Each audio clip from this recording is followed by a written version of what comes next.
Hello everybody, welcome to the Redmen TV and your Uncensored Match Build Up show ahead of Liverpool taking on Everton as the proper footy returns. I'm Dan Clubb, delighted to be joined by Sam Millne and Abby Rudkin for this one. Barry, nobody was on the toilet, nobody was making a brew. I will take the blame for the lateness, in part due to the fact that I was doing something else upstairs, which is now probably out on the BBC, with Abby as well, actually. But we spent the past few minutes talking about flash floods and how they happen. But we're here now.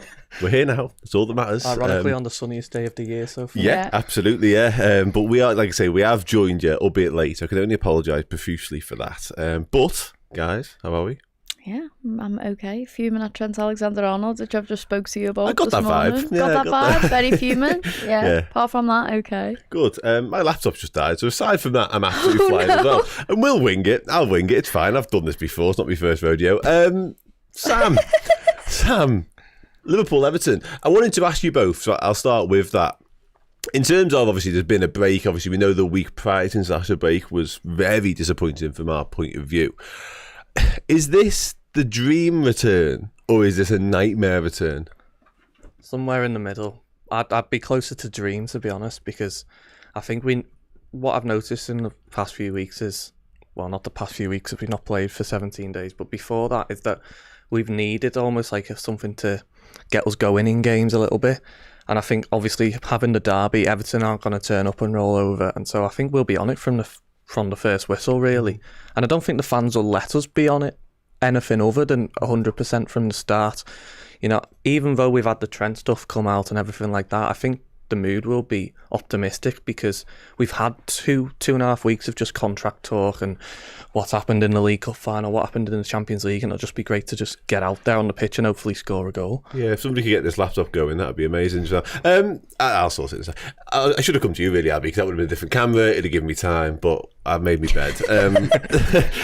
Sam says it there, really. Obviously, there has been the fallout from PSG, Carabao Cup, and then, you know, that Trent stuff, obviously. Are you just ready to get back to the footy now? Because I think a lot of people have lost sight of the fact that, you know, when we do start playing again, which obviously will be tomorrow night at Anfield, like, it's massive because it's a derby, but obviously there's more to it than that in terms of the running and stuff. I think when I was walking out of Wembley after the final, I was thinking to myself, oh my God, and it's Everton next. I felt really like rubbish about it, to be honest. I was just thinking to myself, having to play Everton now just feels like a little bit of a nightmare, especially after the way the last game went at Goodison. But now I'm feeling a little bit more hopeful about it. I don't think the international break could have come at an even better time, to be honest. I feel like I really needed that break to be able to just get my head right, because I was feeling so down and fuming about everything and thinking that we'd had the worst month ever, when in the grand scheme of things, going out against PSG on penalties is not the worst thing that could ever happen to your football club ever, and Newcastle were well more up for it in the final as well. But we got to Wembley, you know, I just can't take that week, if not that month, as the worst thing in the world. Do you know what I mean? It's been that time in between, hasn't it? It's almost felt like pre-season in a way. Yeah. But did you think kind of after the final, like, that was the worst? You said it was a good time to have the break, did you? Yeah. I think it was the worst time to have the break, because after you've lost a couple of games, I needed a break. You just want to get straight back into it. You just want to get straight back into it and win a game of football. I had that mindset where I was like, oh my God, I need us to like right the wrong. You know, when we've lost, it's like, okay, we need to go again. Now I need to see us win a game of football or I'm going to be miserable for 2 weeks. I sort of had that mentality, but at the same time, we just had such a crap week that had dragged on to the point where I was like, I need a bit of a break from this now. Like, we've only got 9 games to go in the league. That's all that we're going for. I think they all need a break from each other, which was good about going away internationally. And then obviously we were knocked out of the FA Cup and all that, so we didn't have to play that. But I can't make my mind up over whether I feel like playing Everton is the best time or the worst time, because if any team can just like kick us while they're down, it's them, and they'll want to do that. Do you know what I mean? But I feel like the anger around the whole of the last fixture and how angry Goodison was as well, I feel like we're going to come out and try and be as angry as that. If not, we're all fuming over the Trent stuff, so we're already angry, which hopefully fuels us in a positive way. Yeah, normally, I'm with you, Sam, in terms of like righting wrongs, in terms of, once you have had a disappointing result, you want to play the next day, basically, to get it right and to sort of like get back out there and get back on the horse, as it were. But I think mainly because of what I'd witnessed in terms of the performance levels and the lack of energy, really. Certainly in the Newcastle game. It couldn't go again. We couldn't have gone again. No, I'm not sure what going again would have looked like. I don't think it would have been particularly pretty. Certainly not against Everton, who, for all their problems this season, have certainly turned a corner under David Moyes. Obviously, we've seen that firsthand in the Goodison clash. Abby, I'll come to you on that one. Like, it was a sickener, because obviously the way it played out, obviously the lateness of their equaliser and stuff like that. In terms of sort of how Everton play, in terms of what we can expect from David Moyes, do you think there are lessons to be learned from that at all? Yeah, possibly, I would say so. I think in terms of Everton's form at the minute, they're like 4 draws in a row, something like that, and they've conceded in every single one of them. I think it was like 2-2 against Man United, and then all the other 3 have been 1-1. They are conceding goals, and if anyone can score goals against you, it's Liverpool, but obviously they're managing to score 1 or 2. I'm not being funny. Everton aren't exactly this big force to be reckoned with going forward. They've constantly got injuries. They themselves have got contracts running out at the minute where they're going to have to do a little bit of a mini rebuild, so I think the only thing for me is I feel like they're going into this feeling one above us because of that game. I feel like they're going into it thinking like they had the last laugh against us, but, you know, this is a little opportunity for us. I think in terms of the way they played, I just feel like we need to come out in this one fighting from the off. Slot has this thing where he likes to sort of start the first half slow and then pick it up in the second half. I feel like from the outset we've got to come out fighting in this one. We've got absolutely no choice but to be at it for the full 90 minutes, you know what I mean, and use what we can in attack just to not outscore them, because I'm not being funny, they haven't got the capability to score that many goals, but they are scoring recently, which is something that their fans have been desperate for them to do. So I think we should be okay, because, you know, when you've got Mohamed Salah in your team and you're coming up against Everton, and if you look at Everton as what they are, I know form goes out the window for the derby, but Salah at Anfield going up against a team in the bottom half of the table who've managed to save themselves from relegation, that's neither here nor there, but, you know, we should be strong enough. Absolutely should be. Yeah, we should. Currently running on 2 laptops, by the way. Stay tuned for more on that. I am bringing comments up, albeit I'll have to just read them out as well. Stuart says Curtis at right back. We'll get on to Liverpool stuff momentarily in terms of team news. Harry says Bradley is back. I don't think we're expecting to see Conor Bradley necessarily. Not 100% back though, No, is he? he's been training and stuff like that, but I don't think he's quite ready to be involved here. Certainly not from the start anyway. It's not worth taking the risk on him. Well, no, maybe not. We'll touch on that in more detail in the second part of the show, though. But for now, Abby touched on it there, Sam. Like, Liverpool fundamentally need to match Everton for sort of the intensity, the desire, the energy around the pitch. I'm not sure we did that throughout the course of the 90 plus at their place. Don't think we did that necessarily against Newcastle in the final, far from it at times, actually. So before we could even think about Mohamed Salah, you know, Dom Szoboszlai, Luis Diaz, Cody Gakpo being able to sort of impart their own footballing ability on this game, because it's a derby, because we know Everton will be up for it, we have to match them in those departments before the football can do the talking. Yeah, and though I said before I'd like to get straight back into it after Wembley. You've been waiting to address that for ages, haven't you? I do want Just to make it clear. This international break has actually been a bit different in the sense that we've not played the weekend after because we were out at the FA Cup. Now that's the same for Everton, but I think it's probably going to benefit us more, because something that stood out in those PSG games and against Newcastle was just how tired we looked at times. Gravenberch especially. Thankfully, he didn't play for the Netherlands, did he? He came home early. Obviously, Alisson came home early, not in the best circumstances, but it has been a bit of a reset. I think the players probably had a couple of days off before they got back into proper training. So it does actually come at a good time in the sense of there's no excuse for a lack of energy levels, really. And also, I think the Everton team we're playing this week is probably quite different to the team that played at Goodison, in the sense that their left side looked quite weak. So it looks like it's going to be Ashley Young, Jack Harrison and Idrissa Gueye, whereas last time they had in Jai and Mikalenko would have been it, yeah. And so it's really not a good looking left side for them. Now, if Bradley plays, but even if Bradley doesn't play, you'd expect Kwanzaa to play, and he's had an extra game at right back to get back into it. He'll have probably been training there with since This coming in back mind, from would have England. thought so, yeah. So, and obviously Mo Salah will have a point to prove after not really stepping up in the last couple of games.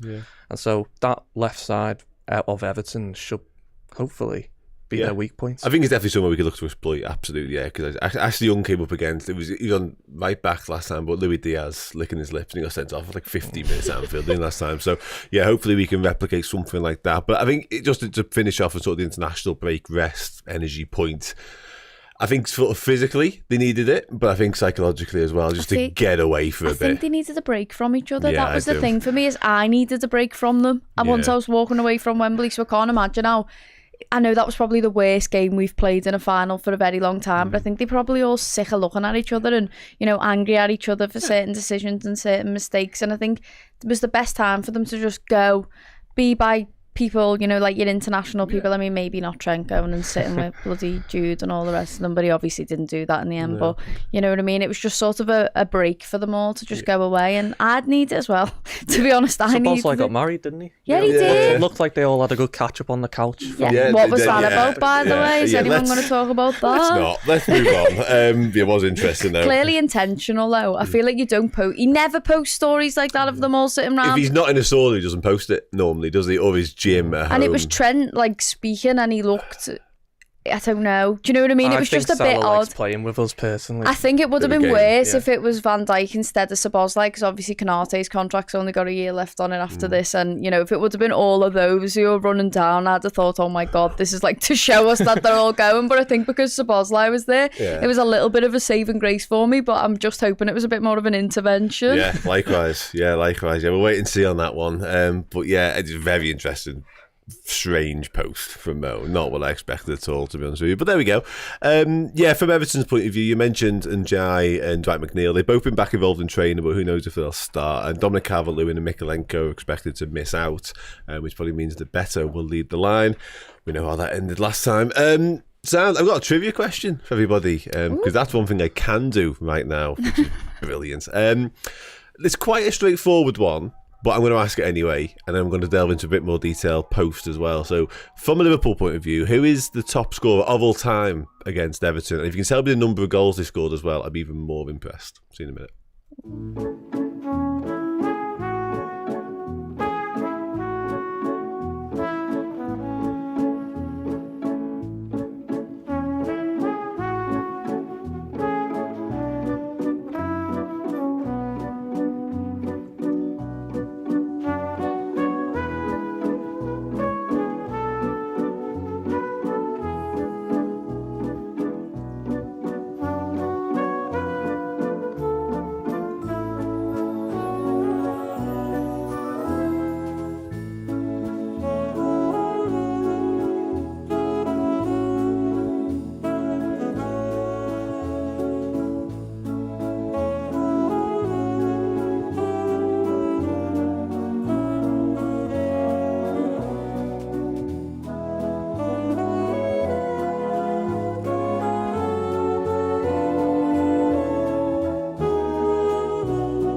Hello, everybody. Welcome back to Redmen TV. Yeah, another laptop has appeared just to make sure we get through this. I don't know where it's come from. Seemingly 1999, the size of it, to be honest. It's a weighty one. Speaking of weighty, this footballer has got a weighty number of goals for Liverpool, even against Everton, Sam. I'm going to come to you for the answer, please. Ian Rush, Ian Rush, correct. How many? That was what I 19, couldn't get. No, more than that. 29, It's like less than that. 24. Right? Close. 23. 25. 25. Oh, 25. yes, I nicked it right at the You're end. not claiming that. I am smart. Just edit all the wrong guesses out and then Yeah. we'll go from there. 25 in 36, which is staggering, really. Own goals is the next top scorer for Liverpool in this fixture with 10.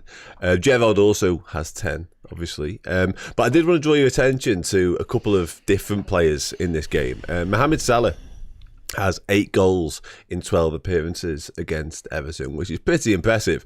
But the main man, the Derby king, Divock Origi, has how many in 14 games? Anybody like to take a guess at that? Oh, God.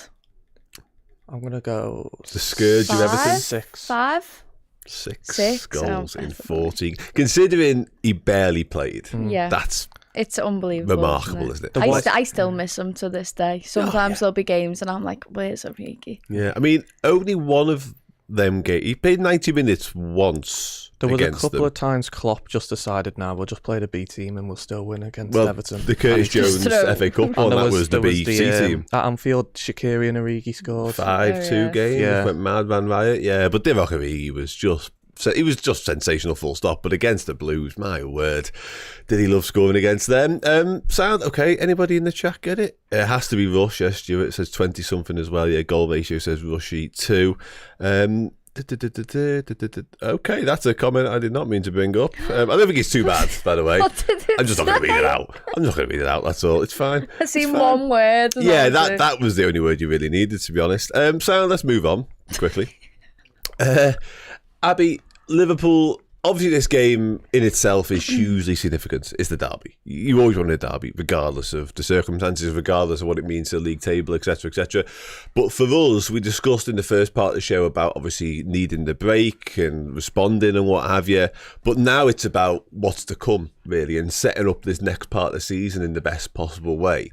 And I think anything other than a win here, I think we are in must-win territory, because if you don't win this game, all of a sudden, the nerves get ramped up a little bit more. Like obviously Arsenal played before, but like there just feels like huge emphasis on this. Even though if we do win the game, we're still more than likely going to win the league. I feel like if we draw here or lose, which we probably won't lose, I feel as though there's like a habit for the media to try and spin it in a way that's like, oh, Liverpool's starting to shake, that bad game against PSG, bad Carabao Cup final, now they're drawing to Everton at home when they only needed 5 wins to win the league. Oh, a Liverpool starting to start quaking a little bit, you know what I mean? I feel like the media narrative of it stresses me out more when they start talking about it, which is exactly the aim of what they're trying to do, but it does work on me. So if I walk out of Anfield with anything more than a win, I will start looking at the table and going, mathematically, guys, is anyone else starting to stress here? Could it possibly not be ours? Even though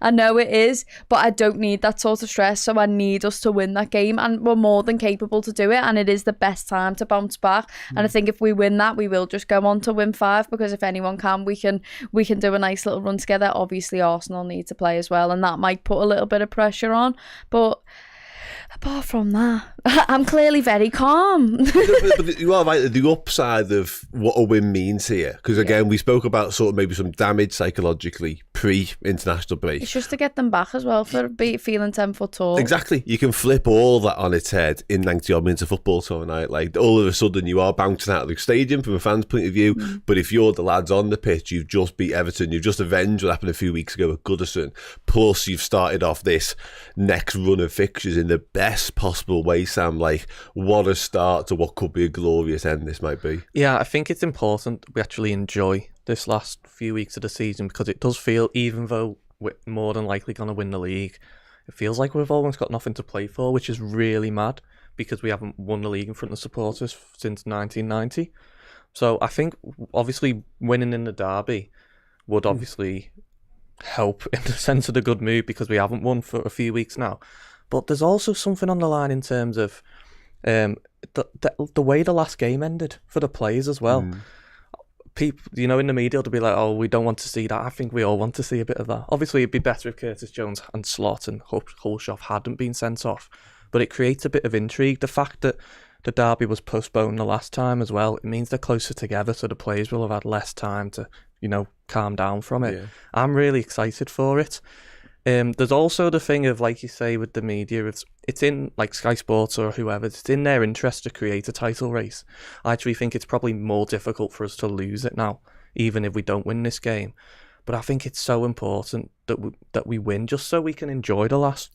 I mean, we'll all enjoy winning the league, but I think going on this run, it'll feel more like a victory procession if we're winning. Whereas if we just kind of stumble over the line with a whole contract situation, that'll almost be at the front of your mind. No, absolutely it will. Yeah, and there's been so much negativity around Liverpool in recent weeks. We've already touched upon it. We don't need to dwell on it anymore. But you're right. I think there were sort of people maybe within the Liverpool sphere, but certainly from outside, it's suggesting that A, the title race could be back on, and it might not be Liverpool's to lose. But B, what you just said there in terms of, are they just limping over the line? Like, how are they going to do it? And I think doing it with a bit of style, that has also been a thing, absolutely has, Abby. That's been done to death. But like, I think the style and the manner, ultimately, when it all boils down to it, and we're going around the city with a big trophy on our bus, I won't give a shit. But there is a little bit of me that's like, do it with a little bit of style, bit of panache, bit of swagger, like, get over the line, like, move away from Arsenal over the line. Don't let them get even closer, so you know what I mean? So, and I think that starts tomorrow, personally. And again, no better way to start it, in my point of view, than a win over your nearest and less so dearest rivals. Abby, I'll come to you on the Anfield factor in this one, because obviously we spend a lot of time speaking about the Goodison factor, and obviously it was the last derby ever, so it was even more ramped up than it had been previously. But again, with the wounds of what happened in that game, with the wounds of the week before the break, with what it means to us, I think Anfield could be a huge reason as to why we're better tomorrow night. Yeah, 100%. Like, obviously there's times where, like, European nights where we're up for it right from the off, but there's also games where, like, you think about a few years ago when Arteta started having a go at Jurgen, and that built the atmosphere up. I feel like we're already going into it with the aftermath of what happened at Goodison. We're already going into it, like, with the same mindset as Curtis Jones, you know, with the same sort of anger of, you know, Decore going over to our end and giving us shit and stuff like that. I feel like we're all going into it where, like, Liverpool is our city and, you know, the city is red sort of thing, and, you know, yous are celebrating a draw, and if we get a win here, it'll just put them back into their box. So I feel like everyone at Anfield is going to be well up for it. It's under the lights in the night, you know.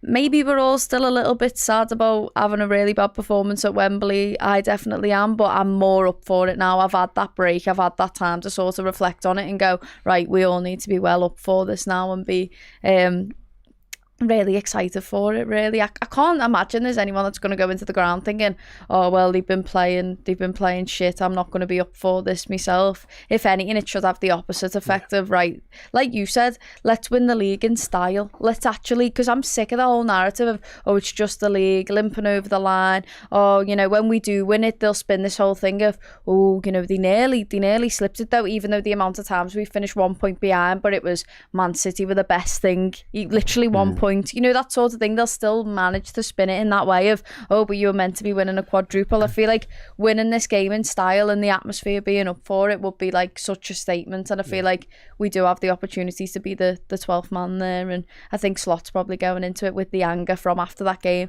That was the best thing for me, is seeing that, the passion he had. It's his first season. He had the passion for a derby like that. Obviously get sent off and all that, but I wanted to see that because he's been so relaxed and didn't have that sort of energy we were used to with Jurgen. Not that I want him to be Jurgen, but I want to see passion there, and that was the first time, so I can imagine he's going into this one really excited to right the wrongs.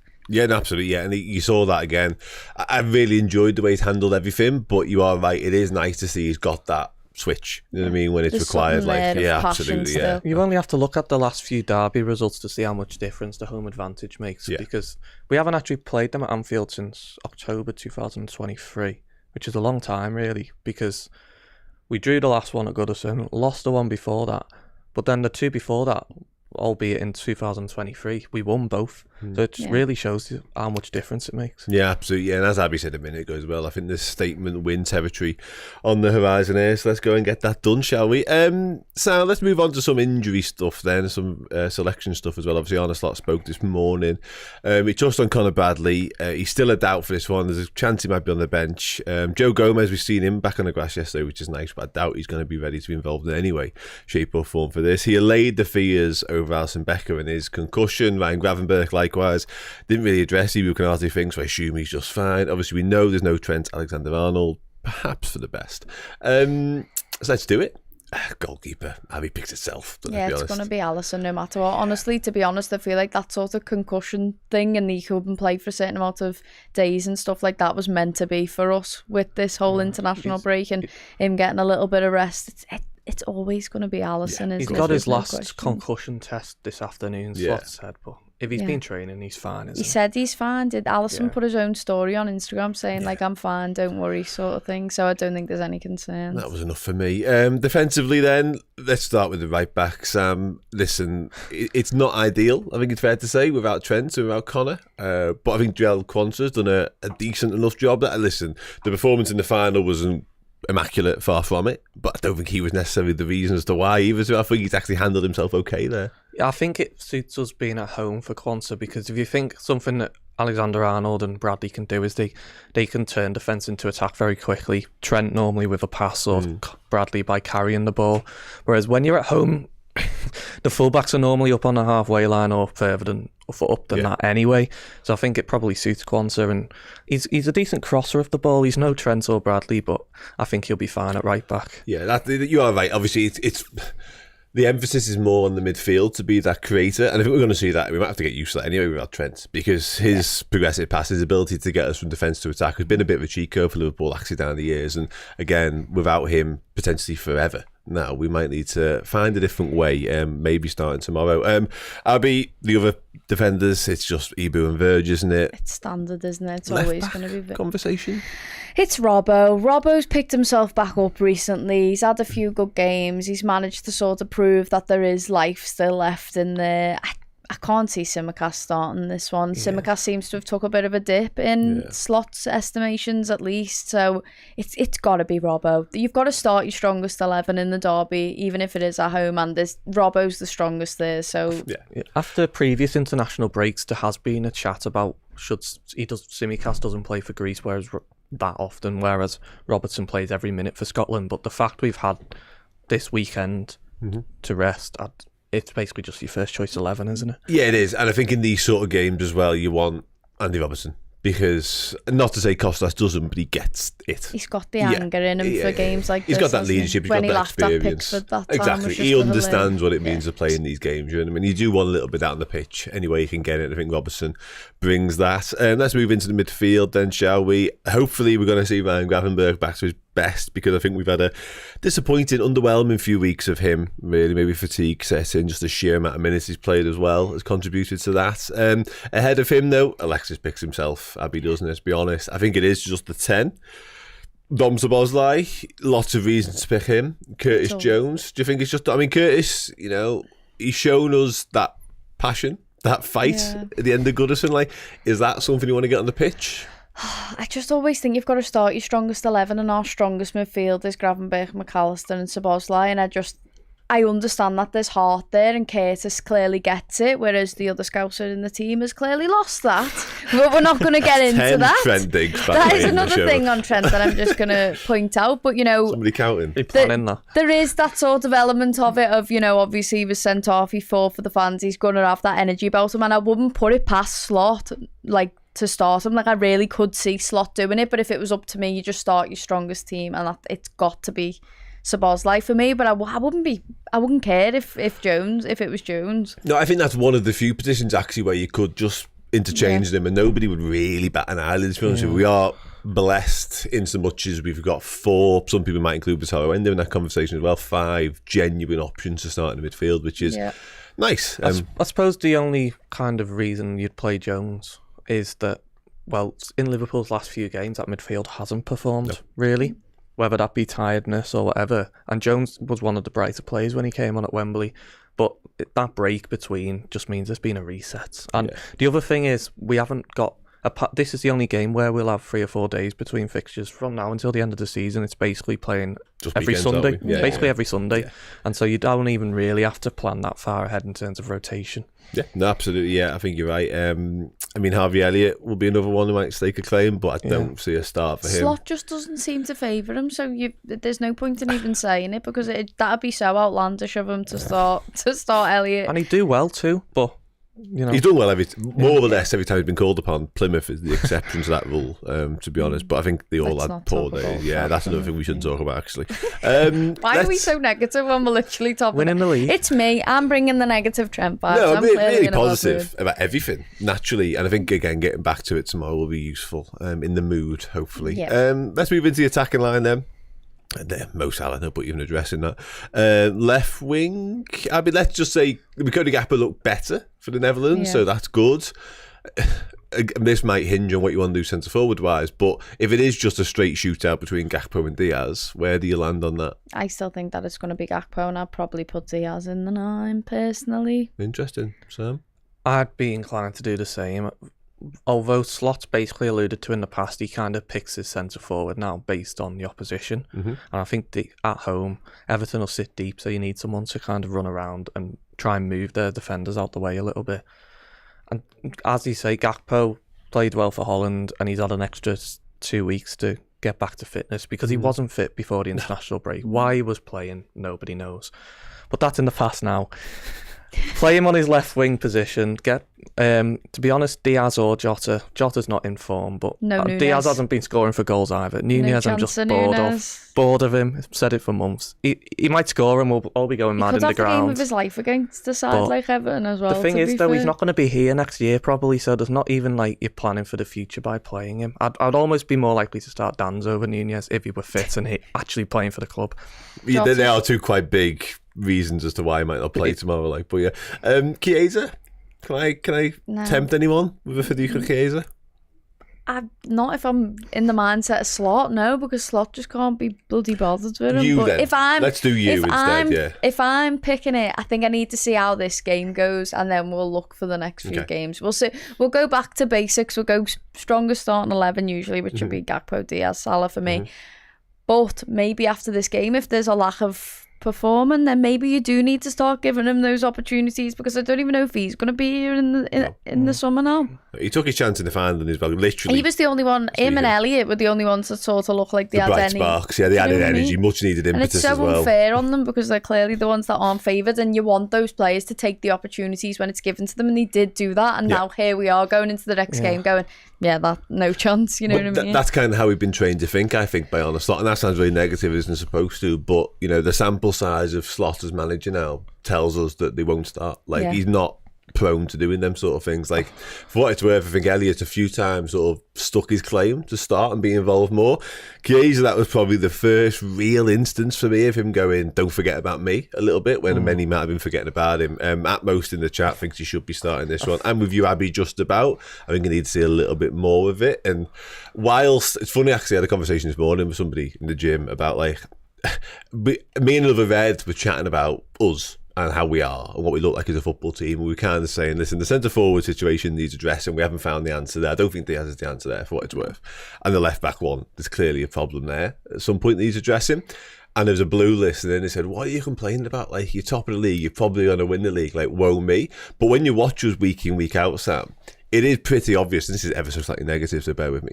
It is pretty obvious that, like, whilst we are a great footy team, there are still one or two areas, and the centre forward's probably the main one, where you go, there's no obvious solution to that. No, it does need sorted in the summer, and I think almost the biggest reason it needs sorted is because if we do lose Alexander-Arnold, you need to find, although Trent doesn't score that many goals, he obviously creates a lot of goals. You need to make up for that elsewhere in the team, whether that be Isak, Jonathan David or someone else. That centre forward position, I think, is the most important this summer, along with a defender, whether that be someone who can play full back or centre back, because, well, we're playing Quanta at right back. And Evertonian is going to think like that, aren't they? Because we've got to strive for perfection. We've got to strive for where can this be improved so we can stay at the top. Do you know what I mean? Well, They're not going to. It's exactly that. It's planning ahead, and that's something you could have said in the last few years. That apart from Kanate, you felt like a signing for the future. Has there really been? We haven't signed a fullback since Robertson, Tsimikas, but he's not a first choice fullback, was he? So no. Mamardashvili, you could argue, is a bit of future planning, a little bit smarter. Whether that works or not remains to be seen, obviously, but you have to be spot on. For me, it's more actually about, like, whilst the quadruple talk was premature and wasn't really within the Liverpool fan base, we still want to be involved in the conversation, and it was pretty evident, certainly the past few weeks, that we're not quite there in terms of the squad. We've seen it before where things have, like, stagnated, where, like, the midfield with Henderson, Fabinho, we've seen these things stagnate even before their time. Even when they're like 29, we've seen these things fall off the face of a cliff. So we are always going to have that mindset of trying to plan for the future. I mean, I know the club themselves haven't covered themselves in glory with that recently in terms of contracts and stuff, but But that's just sort of, it's different in mentalities, isn't it? Just shows you the mentality. Sometimes it's a quick fix for fans like Everton, but for us it's, Yeah, and again, they just see the results, don't they, and think, well, you win nearly every week. You're top of the league. What are you complaining about? But again, I do but we get want it. to do Don't that. get me We wrong. want to do that I get next it. year and the year after as well. And not only that, you want to go further in the Champions League. We're all going to be celebrating it when the parade comes about, and I'm not going to be on that day or the day we lift the trophy. I'm not going to be thinking about who are we going to First world sign. problems, Abby. But yeah, exactly. Major first world problems. But right now, when I'm watching the team and I can see where the weaknesses are, I'm going to point them out. Because it'd be stupid otherwise to be blind to it. How great are we? Like, because there's nothing to talk Don't sign anyone in this. Yeah, exactly, Obviously, you're going to be thinking ahead. Exactly. So I think we just about got an 11 after all that. Ali, Jarell, Ibu, Virgil, Robbo, Gravenberch, Szoboszlai, McAllister, and then a front three of Salah, Diaz, Gakpo. I would say Happy? so. I'm not saying Diaz is the answer No. forward, but he's the only option. He's the for me. answer right Jota's now. just fell. He's not got the quality there. The injuries have caught up on him too much, and I just think the crowd are turning on Nunes as well now. Anfield will chant his name, but you get the moans and the groans. When he went to take that penalty against PSG, in my stand, it was just a groan, and you can sense that, and it's not fair on him, and it's not fair on us. So there was an inevitability about all that, must have been. Yeah. I was in the cop for how that. could we see it? And no one else could see what was about to happen when he picked up the ball. It but just anyway. feels like, when it's going against you and when sort of the writing's on the wall a little bit, like I think it might be for Darwin. There was like I say, it was obvious he was going to miss that, unfortunately. Sand, in terms of the Premier League, more generally speaking, Wolves play West Ham tonight.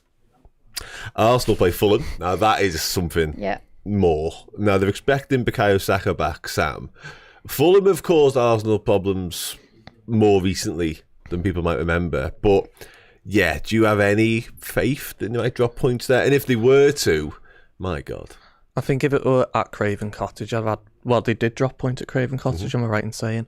And Fulham rested players in the FA Cup, I think. I don't think Raul Jimenez started. And then they came off the bench because they lost to Palace in the Cup 3-0. They struggled. I did watch a bit of that which game. I They didn't look completely great. disagree with Fulham resting players in the FA Cup. Like, surely if you're not going to win the league, you should be going to... Silverware is the whole point that's the whole of point football, and you're not going to exactly. win the league. I mean, I understand, and money, you don't really get as much money as you would if you finished higher in the table, but at the end of the day, what that will bring to the fans, why? Also, I can't. A headline writer's dream, Marco Silverware would have been joyous. So I'm now really disappointed How they long have haven't you had won the that? FA Cup. Literally You 5 just seconds. think, oh, really? Oh yeah, 5 seconds. When you Thinking said on your silverware, feet. I literally was on it. And that I'm gutted now. But Anyway. it might be good for us, though. If, it's more likely to be fresh. For us, bouncing into the weekend against them, but less good for the Marco Silverware headline, which is the main thing. That's the really. main thing. that's the priority. Nottingham Forest against Man United. FA Cup semi-finalist Nottingham Forest against Manchester United. I mean, Abbey, just quickly. They'll win that. Hopefully, but the Forest fairy tale season is something to behold at this point. Yeah, they must be on cloud nine, those Forest fans. There's no way they anticipated this at all. The funny thing is, when you watch back, there's lots of channels at the minute like reviewing their predictions of the table, and some of them even had them relegated. I think I might have had them relegated. It's unbelievable. Their fans must be on absolute cloud nine at the minute. Then Man United just ebb and flow between whether they're going to be good or not. So it's hard to predict those games. But I could see Forest definitely beating Man United. Absolutely. Especially at the City Ground, Jesus Christ. Exactly. Start getting your score predictions in for our game, and we'll start to wrap up in a moment. Southampton play Crystal Palace, Bournemouth play Ipswich, Brighton play Aston Villa. You're not going to watch that one. I won't be watching that one, to be honest, no. No. In part because at the same time we're playing, but also, whatever. Not going to go home and rewatch them. No. Match of the day will be getting an everything in my household, to be honest with you. Once Liverpool are on after that, as long as you want to watch it. Fingers crossed we all want to watch Match of the Day this week. On that note, I'm going to get you guys score predictions as well. I'll come to you first, Sam. Liverpool 3, Everton 0. Goal scorers? Gakpo, Salah.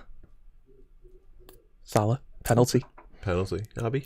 Ooh, I think 3-1, just because Everton have scored in the last few games. I feel like they might score. I'm not sure where that goal's going to come from, though, for Everton. Maybe we'll give away a stupid penalty now, maybe in the first 5 minutes, and I've probably predicted that right now. But I think 3-1 for Liverpool. In terms of goal scorers, all the time I always say Salah hat-tricks. I'm just waiting for Salah to have another hat-trick. So So, someone did say in the chat, if Dan gets a fourth laptop, it will be 4-0. And we can't confirm Dan has a Dan fourth has a laptop. fourth laptop. Four Look at the laptops. floor, guys. It's been a show, everyone. It's been a show. The quicker I'm off this show, probably the better for all involved, to be honest. Stuart says we'll win 3-0. Mihail says we'll win 4-0. Peter says 2-0. I am going to go for... I love all the optimism. And listen, I'm not going to be completely negative here. I do love everyone being so bullish in their predictions, but I'm more with Peter in a 2-0. I don't know if a David Moyes Everton team with a bit of a new confidence comes to Anfield and rolls over and gets his belly tickled. I'd love it to. I absolutely would. But I think they've got a bit more resilience about them than that. I think they'll put up a fight. I think we'll do it, but I think it'll be tough, really tough. I'll go 2, and I'll go Salah, and 1 for midfield in the shape of Alexis McAllister. I like that. For me, To be fair, we almost did it at Goodison as well, just that late. Yeah. So we did almost get it over the line at We the did. end of the day. Listen, however you get 3 points in this game makes no odds because it's such a huge game in terms of the magnitude of it. But again, what it means for the rest of the season. But yeah, I don't think it's going to be plain sailing at all. If it is 3-0, that's 3 second half goals. Really, Yeah. Second half FC. Don't hate it at all. So that's that then for this. Me and Sam and Abby and a million laptops. We'll love you all and leave you all. Before I do, there's obviously a watch along tomorrow night, which I will be involved in. Less laden with laptops, hopefully. Me, Steve, and Evil will be here for that one. Obviously, we'll build you up from an hour and 20 before kick-off. We'll do team news and all that stuff as well. And then post-match as well will be here. There's also an Oppo preview show, which I'm recording a little bit later with the lads from Toffee TV. That will be out on Redmen Plus and probably a little bit on YouTube as well. So keep your eyes out for that one. Sam, thank you. Abby, thank you. You looked at the wrong people then. Did I? You went Sam, thank you at me, and Abby, Did I? thank you. I yeah. didn't notice. Love that. That's Thanks, Sam. hilarious. Yeah. Just pointing it out, guys. Listen, it's been an ordeal. Goodbye, everyone. Love you all.